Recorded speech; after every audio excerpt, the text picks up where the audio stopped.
All right, so we're joined today by former Walt Disney Imagineer Scott Girard, who helped make Walt Disney World a very beautiful place, working as a landscape architect and spent decades with the company creating and growing the magic. He also met Walt Disney and worked closely with Roy Disney during the construction of Walt Disney World. So we're looking forward to hearing those stories of those two great men. And so, Scott, we are thrilled to have you here on our third show of the WW Connection show. How are you doing, my friend? Great, Mike. Thank you. Good to be with you. Excellent, excellent.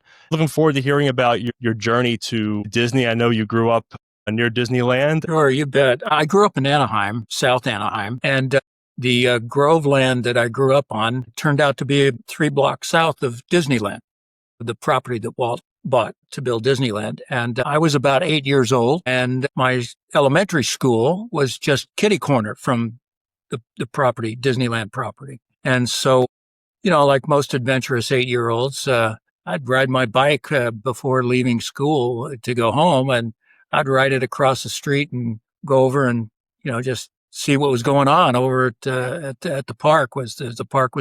They were pushing dirt around and throwing trees, off to the side and so forth. So that's my first rub with Disney was during construction for Disneyland. And then later, I graduated from high school. I was 17. Back then, you had to be 18 to work at Disneyland. But when on my 18th birthday, I started to work at Disneyland. I was hired into Retlaw to work on the monorail and the steam trains.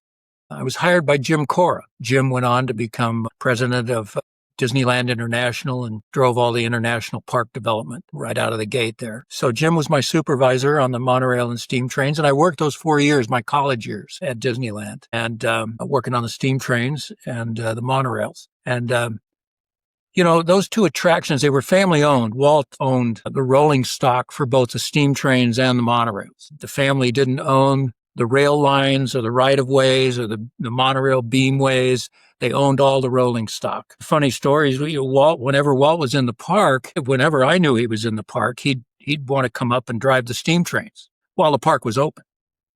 And so, what you do, you can't say no to the boss. And what he didn't want to stop.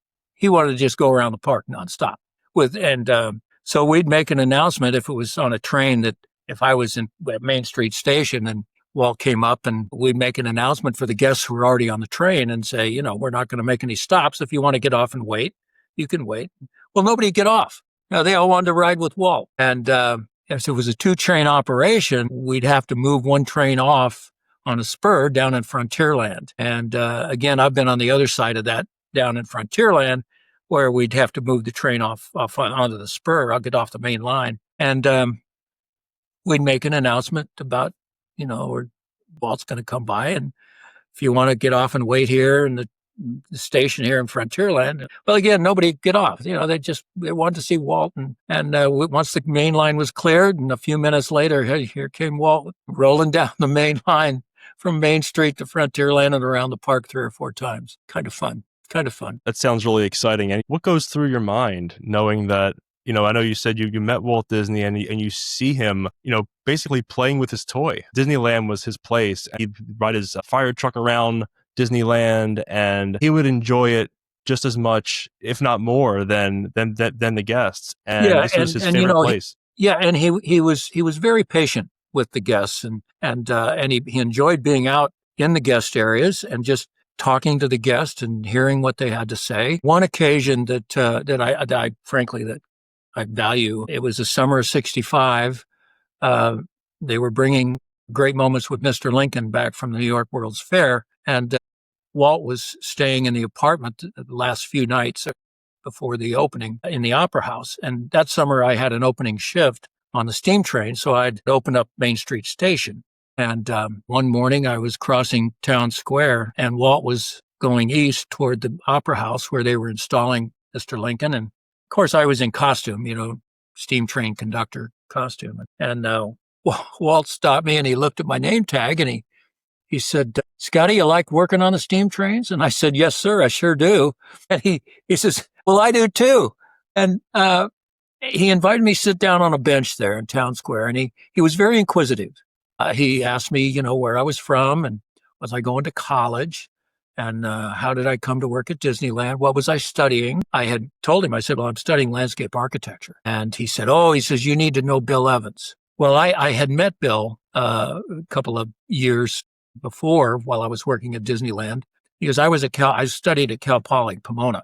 And every year back then, Disneyland was closed Monday and Tuesday during the wintertime. And so Bill would host a field day for the landscape architecture students at Cal Poly while the park was closed. And we had a full day walking with Bill around the park. Well, I was already employed, but I was still a student. And so it was great to spend some time with Bill. And I told Walt, I said, I know Bill. He says, well, that's great. But he was very kind, he probably spent 10 minutes, which, seemed like a long time. Actually, I was a little late opening the Main Street station, but he was very kind. And he, as I say, he loved talking with guests and intermingling with guests. And like you say, playing with his toys in the park. All the stories you hear about Walt Disney interacting with the guests and having these conversations and learning from them.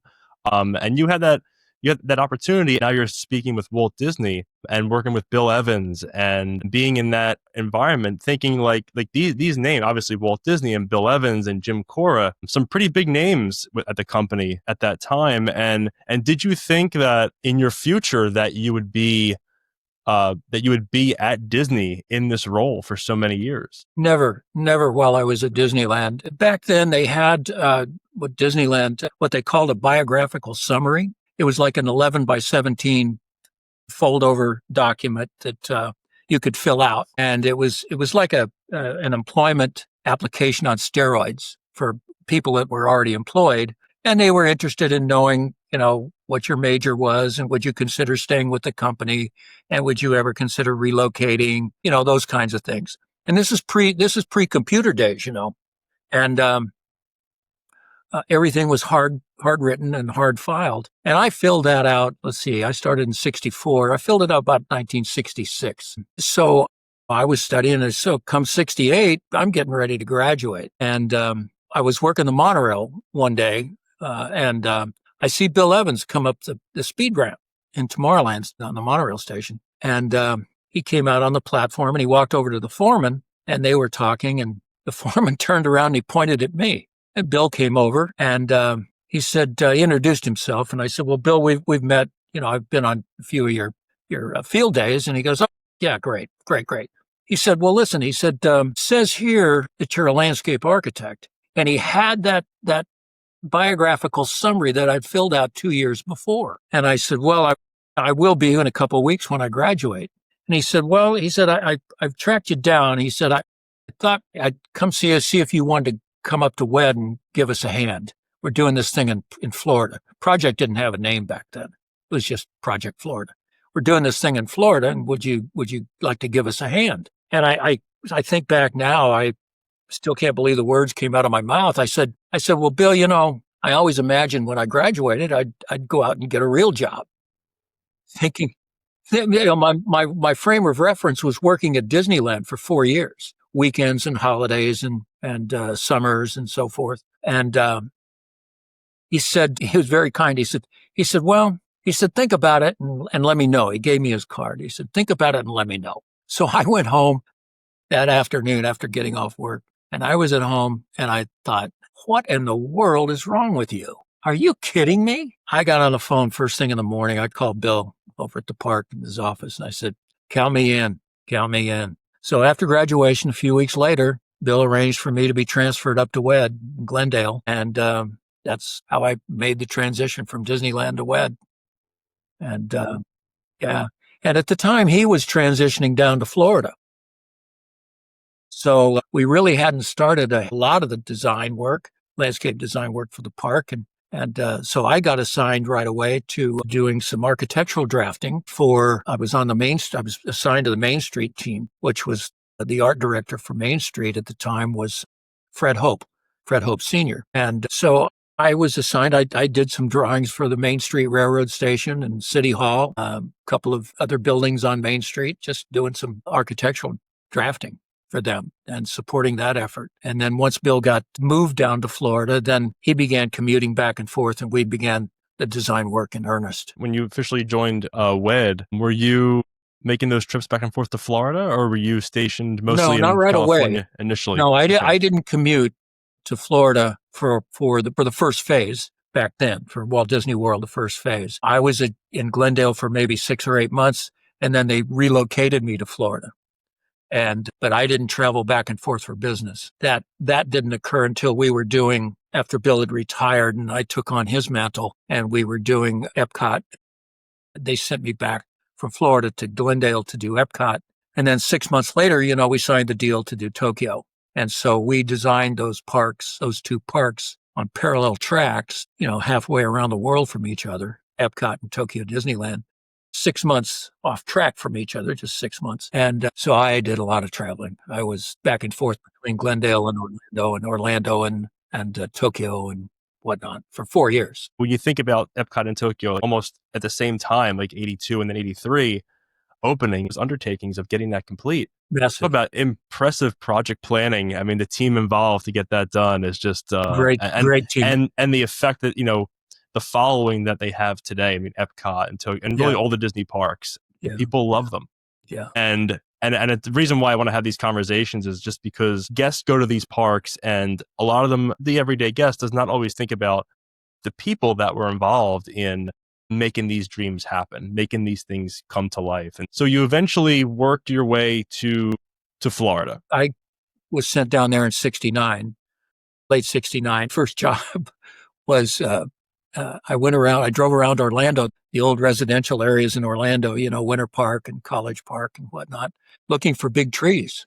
Go ring a doorbell. If I'd see a nice oak or magnolia or flowering tree of some species, and I'd ring the doorbell and say, "Hey, is that tree too big for your house? I'd be glad to give you $300 for it. We'll come get it and plant a smaller tree for you." Primarily because California has had a long history of tree nurseries, specimen tree nurseries, growing big trees in boxes and things. And Florida had a pretty good nursery stock, shrubs and ground cover industry going, but no big trees. There was nobody growing big trees.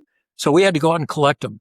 And my first job was going around finding trees in people's yards that we could go get, and we'd bring them back to the farm and the tree farm. And Charlie Sepulveda had been sent down a couple of years earlier than I went down, and he started the experimental tree farm down there, and it was a very clean operation. Charlie set that up. We shipped a number of trees from California, small trees from California and from Texas, to see what would really grow in Central Florida. Central Florida, you can grow magnolias and you can grow a few elms and a couple of species of oaks, but we needed a broader palette of specimen trees of any type for the park. So we started the tree farm. It was about 60 acres that Charlie started. And then as we began collecting large trees from off the property and bringing them back, we put them into tree storage areas. And we filled up 7 of those areas around the property. And we just set them on the ground and piled dirt up around the root ball. And we had water trucks that go around and water them.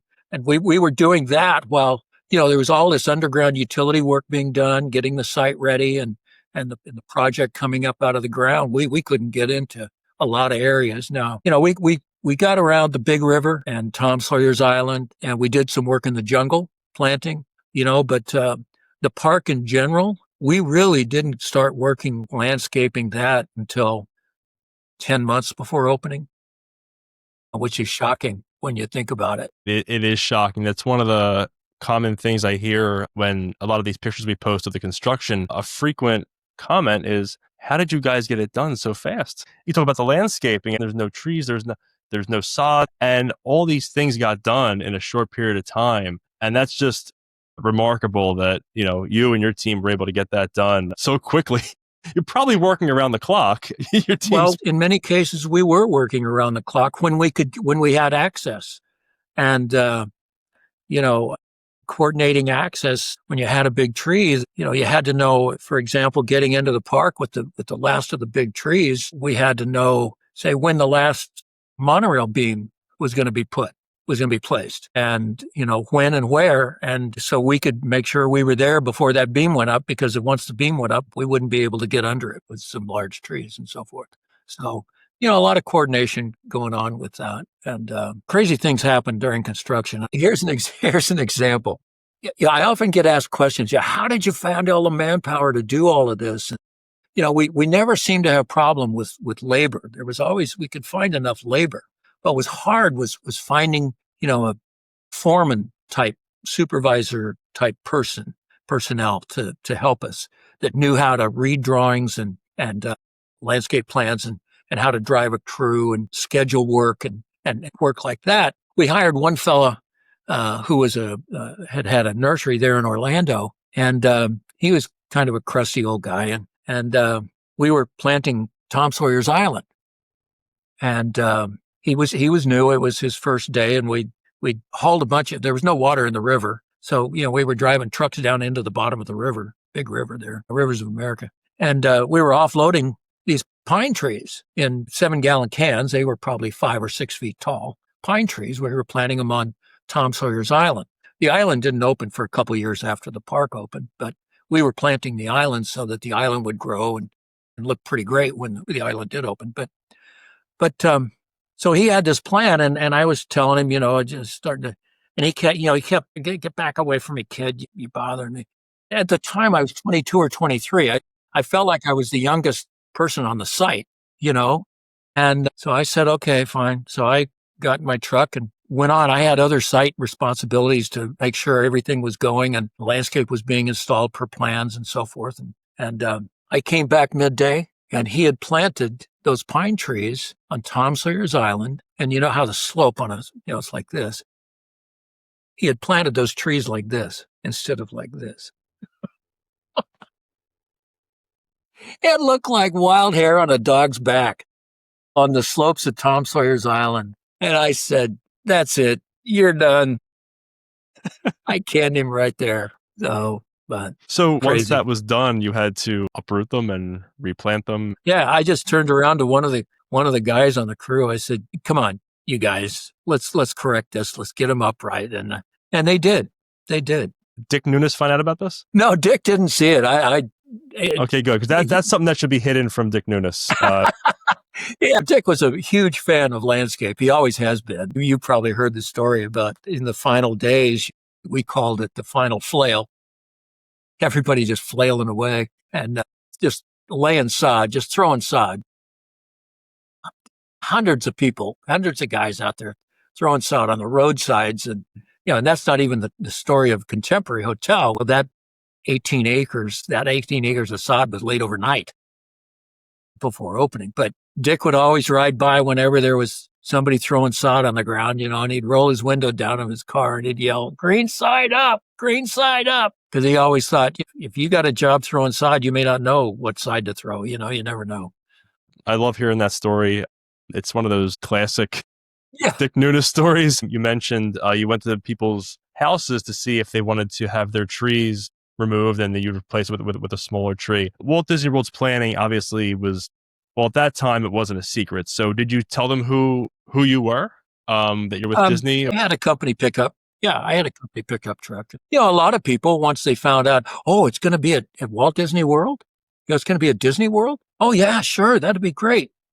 Yeah, can you tell me where it's going to be? And I said, I can't tell you where it's going to be, but we're happy to take it, and it's a beautiful specimen. So, and some people, they say $300, no, I want $1,000. Well, okay, goodbye. That time there was a lot of trees in Central Florida. So before it was all built up like it is today. I guess probably the most famous tree outside of the Swiss Family Robinson treehouse is Liberty Oak. Yes. Yeah. I guess you know the story of that. Could you tell our wonderful community that amazing story? We knew we needed a Liberty Oak. We knew we were having Liberty Square, and then there was a Liberty Oak that was going to be required. And we knew that if we found one down in Tampa or Clearwater or Plant City or Daytona, we knew it would be so big we couldn't get it over the road. So we began looking around the property, and the property is 28,000 acres, and 2/3 of it, was swamp. But there's some upland, pine scrub, upland, and we found 5 candidates that we thought would be acceptable as trees, big specimen oak trees, and they were in pastures down south of 192. Most of the pasture land was south of US 192. So Bill made the final selection of the tree. We had found six candidates, and Bill made the selection of which tree it was going to be. And so the first thing we did is we root pruned it in the pasture. And root pruning just means you dig down, you figure out how big a root ball, the diameter of the root ball. In this case, it was about 18 feet in diameter. And we dug down around the tree, 18 feet around, and we backfilled that trench then with sand and sawdust, and we left it in place for a year so it would heal itself from the root prune. So 1 year later, we came back to that tree and we lifted it with the lifting pin method. I don't know if you're familiar with that. It was, quite frankly, Bill developed it in California in Disneyland, where you drill a hole through the trunk of the tree. The trunk of the tree is, through the hardwood of the tree, is the strongest part of the tree, because this tree was 38 tons. There was no way you could put straps under the root ball and put that 38-ton weight on the root ball and expect that tree to live. And you couldn't, it was so heavy, you couldn't just put straps around any of the branches or around the trunk, because you'd rip the bark free. So that tree had a trunk back then, a trunk of about 24 inches and maybe 28. And so we drilled holes through the trunk at 90-degree angles, about 12 inches apart, 12 inches in height apart. And we put case-hardened steel axles through that. And that's what we hooked all of the grappling and lifting devices onto those case-hardened steel axles. And so we lifted it with those pins, and there was no stress on the branches. There was no stress on the root balls. And we put it on a lowboy, and we took it from that area down south of 192, and we brought it up to the park, and we set it on a big open flat area. Back then, we just called it Thunder Mesa, and it turned out to be that's where Big Thunder Mountain is now. But back then, it was just a big open flat area next to the river, Rivers of America. And we set it there, and we backfilled dirt up around we set it right on top of the ground and backfilled the root ball. And so we watered it, and we left it there for another year to revive itself from the trauma of the move. And so from that location to the final planting location by straight line is about 500 feet. And so we decided, Frontierland had already begun construction. We knew we couldn't get around the Frontierland Street over to New Orleans or to Liberty Square. So we built ramps down into the Rivers of America and another big long ramp up out of Rivers of America on the Liberty Square side. So we could just about go straight angle 500 feet. Bill decided that morning we were there to move it. It was March. So, we were just 7 months from opening. And Bill decided, well, rather than put it on a truck with a lowboy, it'd be hard to get that lowboy into position and a truck, because the construction for Hall of Presidents had begun. And, there's just more and more construction going on all the time. We're 7 months from opening. So Bill decided, well, we'll walk it there with a crane. We latched onto it with the crane, and the crane got it up, and he started to move with it. He went about 10 feet or so, and he lost control with the weight, and he dropped the tree about 3 feet onto the ground, and it broke some of that root system, broke some of that root ball. We didn't have another tree.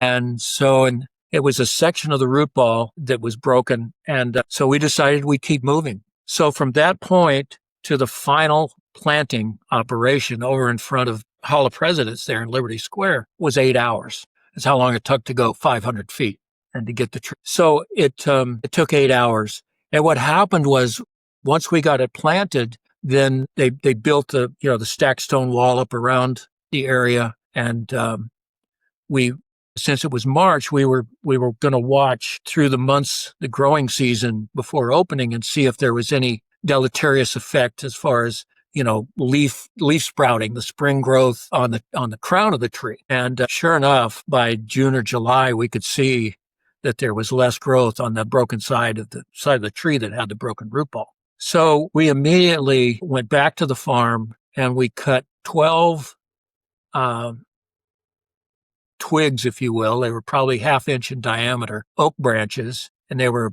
about 18 inches long, about a half-inch diameter. And we put one end of those sticks, oak sticks is what they were, in Rootone, in a rooting hormone, and in some boxes at the farm. And we wanted to get those rooted, just those sticks rooted. And so it took, they started to root by October. We put them in a makeshift greenhouse and kept it warm. And they began to leaf. Well, half of them. We got 6 out of the 12 to leaf out. So we were looking, we knew they had good roots and we knew that they were alive. The branches, those little branchlets were alive. And so we let them grow. And the following spring, so this is a year after the tree was planted, we went back out, and by now the park's open.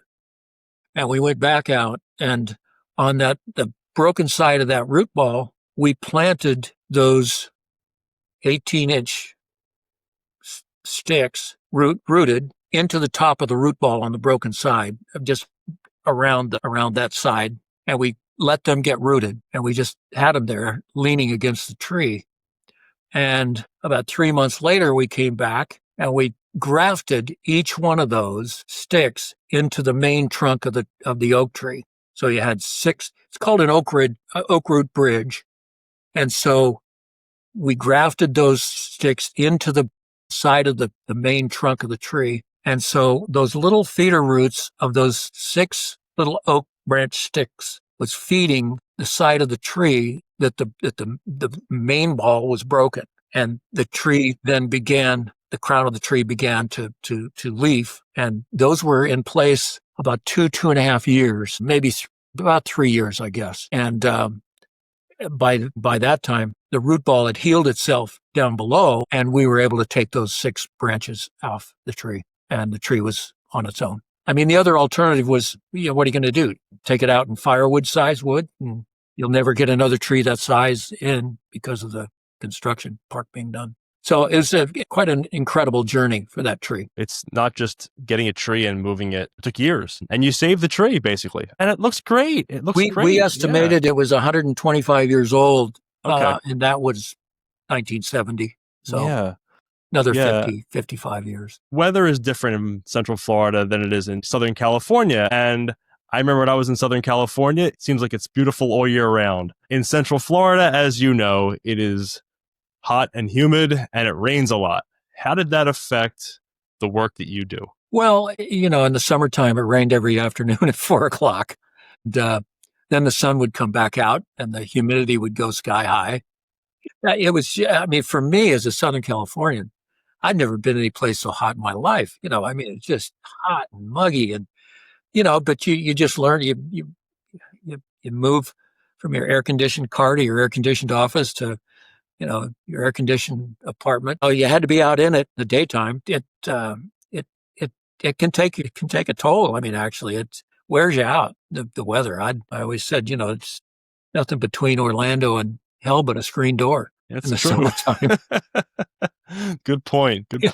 I guess, how does Disney keep the bugs away? I know if you step off a property, it's like you see some of the strangest insects that you've ever seen. When I'm walking around the parks and the resorts, they must spray something. It's just, you don't see much in the insect world as you would if you step off property. It's pretty amazing. Well, there's a huge pest control operation. In fact, my last 4 years with the company, I moved from the design side over to the operating side, and when I was general manager of Disney's horticulture, so had the property-wide landscape and the pest control, and we had 600 pest control techs, and so it was massive undertaking. Whether it's spiders, centipedes, alligators, mosquitoes. Yeah, there's it's a tremendous undertaking. Absolutely. Seven Seas Lagoon was a swamp. They took all that organic material and put it on the bottom, and the deeper they got down into hard gray marley clay, and they put that on the Polynesian site and what became the Grand Floridian site and the Magic Kingdom site, and they compacted that to 98%. compaction so you could build on it. Well, for planting, that's like putting a tree in a teacup. It's not going to drain. And we we replanted 70% of the specimen trees that we planted in the park before opening. We replanted 70% of them because they drowned. We always tried to auger down to get down through that hard pan. Sometimes we were successful, and sometimes we weren't. But in fact, there's a funny Dick Nunes, Roy Disney story. We were one night we were working in front of the castle. We were replacing two big oak trees in front of the castle that had drowned, and when you pull these things out of the ground when they've been sitting in that muck and that hard pan clay and that anaerobic buildup, the anaerobic stench, and we were working by work line. The guys were taking turns digging in that mess, and the crews were working. The crane operator was there, and he'd hooked onto one of the oak trees, and I stepped away because I stepped back because I knew what was coming was this big wave of stench of this ugly stuff, and I backed up and I bumped into something, and I turned around, and there was a golf cart. Dick Nunes was driving. Roy Disney was in the other front seat next to him. This is 2 a.m. And Edna, Roy's wife, is in the back seat of this cart. And I said, I turned around. And just in that moment, that tree, you could hear it being sucked out of the ground. And in another second, here come that stench. And I looked, and here's Dick's doing this. He's waving his hand in front of it. And I looked at Roy, and Roy's holding his nose. Roy was holding his nose, and Edna had her face all scrunched up. And I always remember that because, it was a financial decision that was made not to dispose of all that hard pan stuff and get good material to plant in for the parks and the resorts. I'm sure and Roy was the chief financial guy. So I always thought, isn't it ironic that he's there to experience what a choice makes, what happens when you make the wrong choice. Really a wonderful guy. And he was so committed to getting the park done and making sure that it was finished and open. He was always engaged. Whenever he would come to Florida, he always met with Bill and I about landscape, how we're doing. And one particular trip, Bill and I, at the end of every day, we'd sit in the office and we'd make our plans for the next day. Do we have everything we need and what crews are working where and so forth. And we had our planning session at the end of the day after, the site was completely quiet. And we were there in the office trailer there on the tree farm, and we heard a car pull in to the driveway. And pretty soon we heard somebody come in the trailer, and my back was to the door in the office, and our desks faced each other, and somebody came to the door, and Bill looked at me, "Hey, Roy, how are you?" I turned around and looked. It was Roy standing in the door. And he said, "Hey, guys," he said, I just need to chat for a minute. I don't want to interrupt your meeting. And I got up to give him my desk chair. And he said, no. He says, I'll take it. And he just grabbed one of those metal folding chairs, and a construction office chair, folding chair. And Bill said, "Hey, Scotty, don't you?" "Oh, yeah, right. Yeah, good to see you, Scotty." And he said, "Look, guys," he said, I'm going to New York next week to get some money." He said, I've got to get enough to make sure we finish this project. So he says, "I'm going around and I'm talking to everybody, and I need to know what the final number is." And he said, I can't go back for another time. This has to be the one and only time I go to get more money. So Bill and I had been talking about it. Our budget on that project was $4.2 million, which back then was a lot of money. But that was for the Contemporary, the Polynesian, and the Magic Kingdom, and the TTC.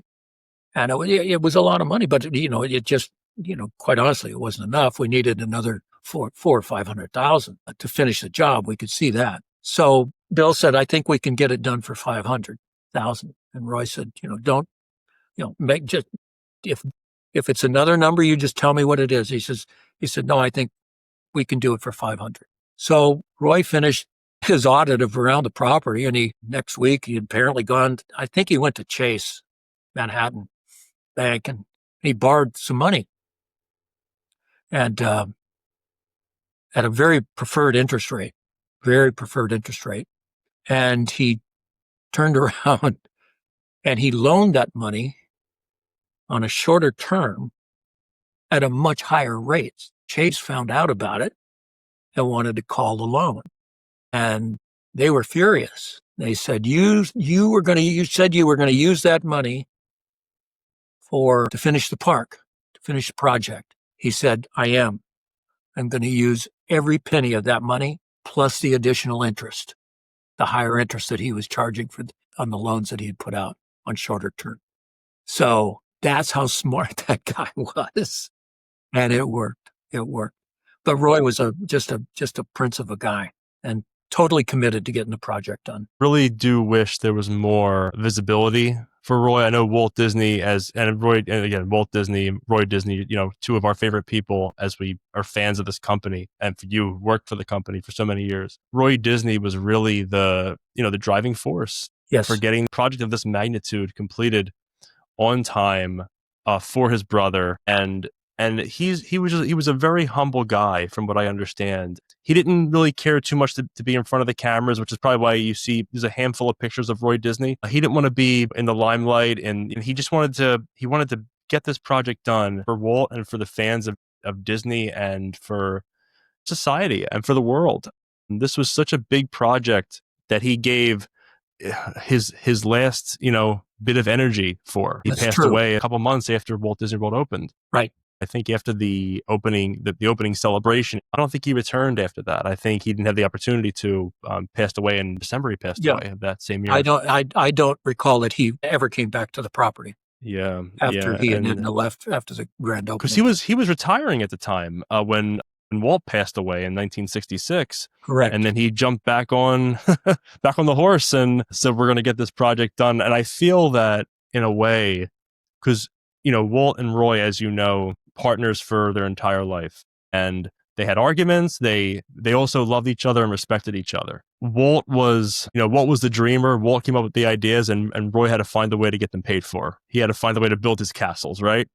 And I think when Walt passed away, Roy kind of became Walt in that moment, because he would fight for these projects. We have to get this done. We have to do this. This has to be this way. Kind of like what Walt would say when doing Disneyland, and this has to look like this. We need extra money for this.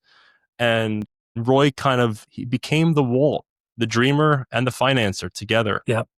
Very, very much so. It had been his lifelong job, actually, that he took on willingly to help facilitate his younger brother's dreams and all endeavors. So after Walt Disney World opened, what was your role at that point? I went from field landscape architect to resident landscape architect.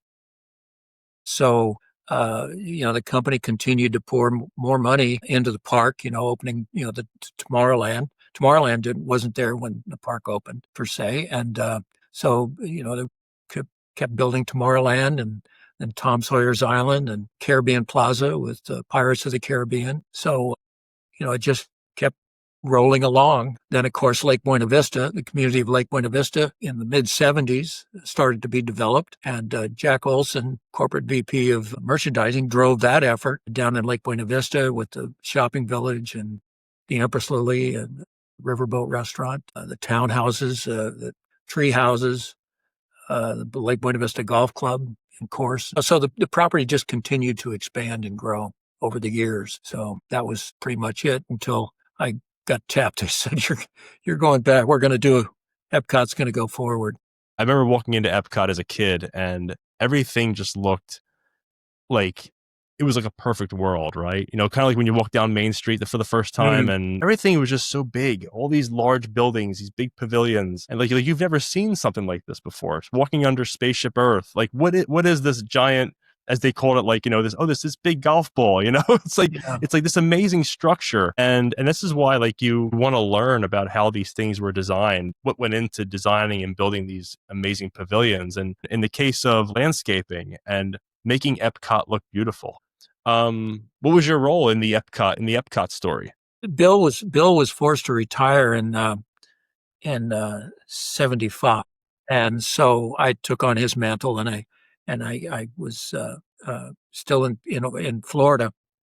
So in '78, the announcement was made that Epcot would go forward. So they picked me up and moved me back to California, and I had to start a new landscape architecture department to start designing Epcot. And back then, there were a lot of different iterations for Epcot, and from a one park World's Fair kind of thing to a two park World Showcase and Future World kind of thing. And those massive buildings, it's a huge project, and they create massive spaces between buildings. And you have the west side court, and you have the east side court, and you have the Fountain of Nations in the center of Communicore, and then the transition down to World Showcase and World Showcase Lagoon, and then the promenade around the lake.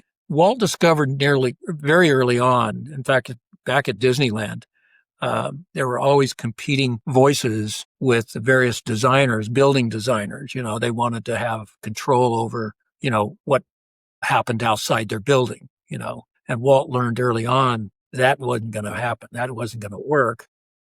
So that's when he put the landscape architect in charge of everything outside the face of a building will be under the control of a landscape architect. That included paving and curbing and light fixtures, escape, irrigation, you name it. I mean, pedestrian bridges, any structural bridges, of course, would be designed by a structural engineer. But, all of the accoutrements that you think of in a park outside, where the guest spends most of their time actually, is designed by, Walt always said, I want one nectar ring, when it comes to that. So the landscape architects had control over the area development for a long time. And so we jumped into that project, and I hired right away. I hired a bright young guy, Terry Palmer, right, landscape architect and Burge Mahasnilian, came to us out of Burbank. And they were my two real go-to folks during Epcot. Becky Bishop, I hired Becky. She was a student at Cal Poly. I hired her as a co-op student, and then she came back to us after graduation to work on. She went on to do some great things, Shanghai and Tokyo, some work at Tokyo Disneyland after it opened. Joe Parinella also joined us. Joe went on to lead the entire organization, landscape organization for the Universal Group. So we had some great talent. I recruited some great talent back then during those years, but. Yeah, again, those big buildings require big spaces, and if you look at an aerial, you can see that the design on the west side, over on the land pavilion side, we used water a lot, and it was kind of a curvilinear design in the paving and the area development and whatnot, the planting shapes and planter shapes, and rather organic. Over on the east side, World of Motion, Horizons, it's more rectilinear, more straight lines. And so we wanted the guests to have two different experiences, east and west. And then, of course, they've changed the entire center core of Communicore now with the dismissal of the Fountain of Nations and whatnot. Yeah, big loss. I think so. Growing up, going to Epcot, spend a lot of time around the Fountain of Nations in Communicore, and then eventually Innoventions. I mean, that theme changed, but it was generally the same look. I mean, there was some lakes around there before Innoventions, but it was a really beautiful place, especially around World Showcase, and still look at it as a very beautiful park. But it's interesting how the designs on, Future World East, Future World West had a lot of those unique appearances, right? Yeah. And one thing that comes to mind, which actually is still there today, and you probably know this, in front of Horizons, there's this planter that is in the shape of the Horizons Pavilion. Correct. That's still there today. I bring family there. I'll explain that, what used to be here? And it's one of those things where the meticulous attention to detail about something like that's still there today. You wouldn't think that would be done today. Yeah. And that's just what was so great about the design of that area at that time. Something as simple as that to a general fan, and for someone like me, that is so meaningful. All these years later, a decision was made to make that look like that. Well, God bless you for noticing, Oh, I noticed. Yeah. A lot of people would walk right by it and just not even remember. And that's just one together.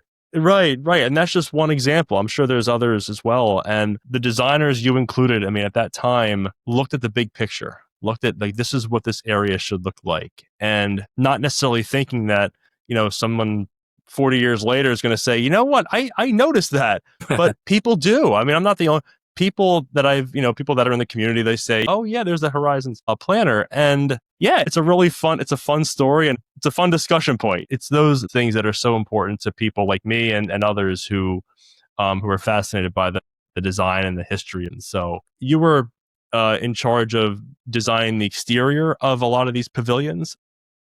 Yeah, everything outside the building, outside buildings. So, paving patterns and you think about the paving patterns and all the different pavilions around World Showcase, and details like the Japan Garden details, the railings around it, the Japan Garden and the Knot Garden in the UK pavilion, Jane Hathaway's cottage and the garden there. And when we designed the World Showcase promenade, we knew that entertainment was planning a parade. So the promenade, when we designed it, we sat down with the entertainment people and said, all right, what's your right of way? What's your right of way for your parade? And they gave us a number. I think it was 40 feet. And so we calculated how much standing room there would be on either side of that, plus pedestrian circulation beyond that. So that's what determined the basic width of the promenade. We didn't want to be in a position where we found ourselves like in the Magic Kingdom, where we had the castle forecourt, and after a couple of years, entertainment took that castle forecourt and turned it into a stage, and they blocked up the walkway through the castle. I have Mike Craven and a number of other good friends in entertainment. We had lots of lively discussions about things like this. So we didn't want this to happen. Again, so let's coordinate all this. And so there was a lot of thought that went into the design of that promenade. And because each pavilion had a different theme, each pavilion would have a different plant palette. So we wanted the promenade to have a feeling of its own with some shade trees. And so we selected the camphor tree, which is kind of a broad-headed evergreen tree, apple green foliage. It's nondescript. And that became the pearls on the necklace around, and it didn't fight, that particular species didn't fight with any of the other themes of changes in plant material from Germany to Japan to U.S. pavilion to Norway. To Mexico, but it was a nice, large park-shaped tree that would provide some shade as people walk along the promenade. There's another pavilion that I feel like is a topic of conversation with a lot of people, the Africa Pavilion that never got built. Correct. And we see concept art, and as a landscape architect, you probably see that concept and you're like, I can have fun with this. It was going to be fantastic. I spent 3 weeks in Africa with Ken Anderson. Ken and I and Steve Baker traveled from Dakar, Senegal, down along the west coast of the west coast of Africa and across to Nigeria and then into Kenya, doing research for this pavilion. And we were in Africa for 3 weeks, and I was doing research on plant material. Ken was doing research on various tribal aspects, and when we flew out of Kenya, we were flying back to London. We were flying out of Nairobi. And by the time we arrived in London, it was an overnight flight. And by the time we arrived in London, Ken already had in his mind, and he'd already started to sketch some ideas for that pavilion to be a dinner show that would include tribal dancing. And the name of the show was called The Heartbeat of Africa, which is music. The Heartbeat of Africa is music, actually, when you experience Africa. And Ken's idea would be that all these various native instruments would be on the wall around the dining room, as if it was, they're like museum pieces, except they would come to life and, provide sound. And there were various tribal dance groups that would perform during dinner, and there would be, a wide variety of cuisine from across equatorial Africa. And of course, the exterior of the pavilion would have been fantastic. It would have been, a walk through the brush and the safari to tropical portions of Africa. We did a lot of work, and there wasn't any money coming out of Africa to sponsor it. And Card Walker, who was chairman at the time, just didn't have the appetite to fund it. So, we have that in, we opened with this anemic little souvenir stand. So, Ken was a bit crushed, as you might imagine. But that what he had designed was just stunning, just stunning. Yeah, it would have been a fan favorite. You talk about the food, and that dining experience would have been fantastic. Just to connect the dots, the Seven Seas Lagoon and the excavation and that soil material was brought to Magic Kingdom and Polynesian for these sites to build to improve the building on those sites. Yes. Was there a similar process done in the area around for Epcot? Like, how was the building on that site compared to Magic Kingdom? Excellent question. I'm glad you asked because all of the deleterious material for the lagoon, World Chase Lagoon, was deported. It was transported out, and we found some good sand. I mean, just sandy Florida sand. And we dug borrow pits, big rectangular borrow pits just south of the Epcot site. And that was the material that was brought onto the Epcot site. We convinced management that to do otherwise would be silly. We learned our lesson at Magic Kingdom. Let's not do that again. And if you look at an aerial photograph of Epcot and a little bit further south, just south of Epcot is the Caribbean Beach Resort.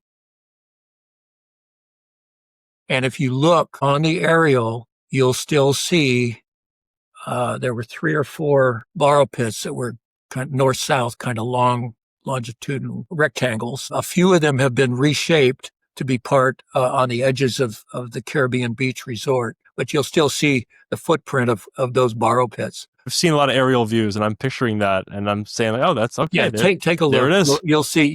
That was an old boat. There it is, right. There's another one right there. Oh, that's awesome. That's awesome. They changed the side, not all the sides, but most of the sides. But you'll still see some squares. Did those sites that were dug up, that became, the lake area for Caribbean Beach? Yeah. That's interesting. So that area that was dug up, that wasn't initially a lake before. That was actually dug up. No, it was and just a high sandy scrub upland, pine upland. Interesting. Learn something new every day, right? Very good, very good. A name that comes to mind when I think about horticulture and plants, trees, is Carl Hodges. Dr. Carl Hodges out of the University of Arizona, Tucson. He and Mickey Fontes, Dr. Fontes, they were part of our consulting team for the Land Pavilion. And Carl had done tremendous amount of work in the Middle East with aquaculture.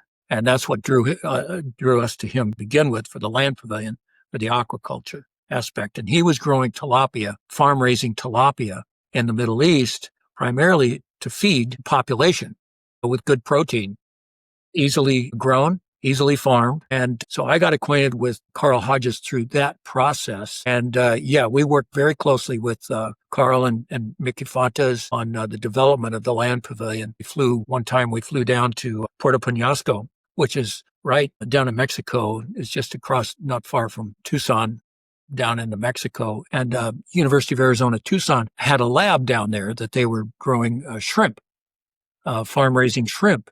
It's part of an aquaculture experiment and so forth. And that was all funded by Coca-Cola. So they flew us down there to take a look at that. And so as to be part of the pavilion as well. But yeah, Carl Hodges really was, he was the main guy that was driving the University of Arizona team with us on that project. Great group of folks. Great group of folks. Wonderful show, and it's very educational. The whole conveyor system, for the hydroponics, where they're spraying the, bare roots on these plants, and the bare roots are hanging down, and you're spraying moisture and nutrients on just the bare roots, and of course the drum growth in the rotary drums and growing lettuce and whatnot. They've done that in space. I mean, it's all good stuff. In fact, Carl led us to Hank Robitaille, and we hired Hank. The company hired Hank, and he was a director of on the Disney side to get the pavilion open and operating and so forth. And Hank's a great horticulturalist and agronomist, and so he's the guy who took all of the stuff that was handed to him from the Tucson crowd and construction, and he's carried all that forward. But it's a great experience. It's a great agricultural show. The land pavilion is just a remarkable pavilion, and that boat ride is great. I can ride that all day. And did you have any involvement in the leapfrog fountains and the Imagination Pavilion? Yeah, yeah. Well, Mark Fuller, was the brainchild behind that, and Mark was in our special effects group, and a brilliant, brilliant guy, an engineer, and they were working on harmonic fountain for up there at Imagination, where it's just going to be a garden, an exit garden from the 3D theater, and the guests would just find their way down and out of the pavilion, out of this exit garden. It was just a place where when the theater ended, when the show ended, and the exit doors opened, everybody could belch their way out of the building so that more people could come in and watch the show. So it was just a pedestrian little garden area. But Mark was playing with some fountains, and he had developed a computerized fountain that with, I think there were like 10 nozzles in a row, and he could make them dance across, and then down below, over the wall and down below was a little pond where the upside down waterfall would shoot up the wall. I was amazed at what they were doing, for one thing, with the water. And I said, what if you had another nozzle at the end that this thing would do this harmonic drill, and at the last minute, at the end, a slug of water goes over the wall and down below, and surprise the guest, give them something to, what? Where'd that go? Where'd that come from? And he said, hey, that's not a bad idea. So they started fooling around with how they could do that, to get a slug of water to do that. And a few months later, Mark called me and he said, come on out to Tahunga. And I got up there, and those guys Mark had developed the laminar flow nozzle, and what's called a laminar flow nozzle now, with high-speed actuator on it. They were shooting slugs of water, 3/4 of an inch to an inch. They were shooting slugs of water 50 feet into a 55-gallon drum. I looked at that. I couldn't believe it. And, the slug of water was like 3 feet long, and there was no oxygen in it. So it looked like laminar plastic, clear plastic, like a big arc. And I couldn't believe it. So Mark said, could you just, we could hop these things around this garden. Can you place, can you tell us where we could have some of these containers? We'll put a receptacle and a nozzle in the same one, so we can shoot water into a receptacle and have it bounce out and go a different direction. And we could choreograph that to a computer. Sure. So we started designing within the garden where these things could sit in the landscape. These round discs. They were actually, quite deep. 24 inches deep.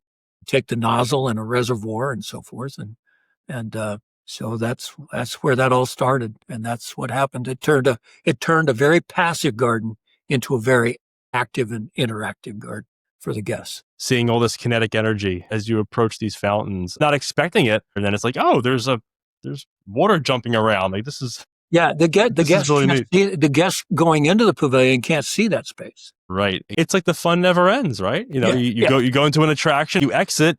There's still more stuff happening right here. It's great. Yeah. Epcot really is an incredible place, and the way it was designed, what it became, is pretty impressive. And I know I speak for many people who are fans of Epcot Center and today's Epcot as well. It's just a great product. The Polynesian, the atrium, was just a fantastic jewel to that resort. And we, of course, we had to get all the 2-story tall coconut palms and all the big palm trees and whatnot into the atrium before they closed up the front of the building. And so we got that done. And then when they finished the building, or they were finishing the building, and about a week before opening, we flew Griff Griffith down from Los Angeles. Griff's dad Griff was one of one of Bill Evans' contemporary friends, and Griff's dad is the one who gave that land for Griffith Park. He was an industrialist in Southern California, and but Griff was a plantsman, and he wasn't just any plantsman. he didn't go into his dad's business. He was a plantsman. He just loved plants, traveled all over the world. And he knew more I can't tell you, he knew more plants than you could shake a stick at.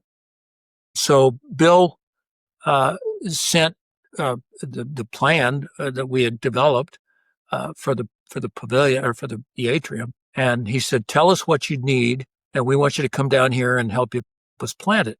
Well, he sent back, he took our plant pallet and he just threw it away. And he said, I want you to buy this. And he gave us the quantities, and we ended up going to the Bahamas to get some of this stuff. And so he arrived, and this was about a week before opening.